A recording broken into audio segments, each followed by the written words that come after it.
జై శ్రీరామ్ అండి అందరికీ. నేను ఈరోజు ఎక్కడికి వెళ్ళానో తెలుసా? గోశాలకు వెళ్ళానండి. ఇక్కడికి నన్నైతే మా గురుగారు తీసుకెళ్ళడం జరిగింది. ఇక్కడ ఎన్నో రకమైన గోమాతలు ఉన్నాయండి. చూడండి ఒకసారి. ఇక్కడ ప్రత్యేకత ఏంటి అంటే చిట్టి చిట్టి గోమాతలు కూడా ఉన్నాయండి. వాటిని చూడంగానే ఎంతో ముద్దొచ్చింది. నా మనసు కూడా ప్రశాంతంగా అనిపించిందండి. నా మనసులో ఎంత బాధ ఉండేది తెలుసా? అవన్నీ ఎక్కడికో ఎగిరిపోయాయి. ఇంకా గోమాతలకు ఆకలిస్తుంది కదా అని అర్థం చేసుకొని నేనైతే దానపుట్టి పట్టుకొని వాటి దగ్గరికి వెళ్తున్నానండి. నేను వెళ్ళే సమయంలో అవి ఎలా అరుస్తున్నాయో తెలుసా? అసలు అమ్మ అమ్మ అని అరుస్తున్నాయి. నేను ఎప్పుడెప్పుడు దాన పెడతానా అనుకుంటున్నాయి. ప్లస్ అందరికీ ఇంకొక ముఖ్యమైన విషయం చెప్దాం అనుకుంటున్నానండి.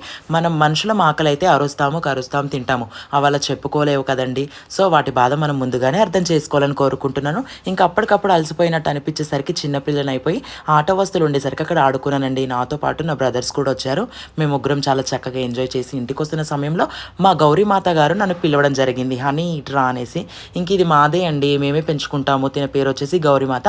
మా గౌరీమాతని ఇంటికి కూడా తెచ్చేసుకుంటున్నాము. బాయ్.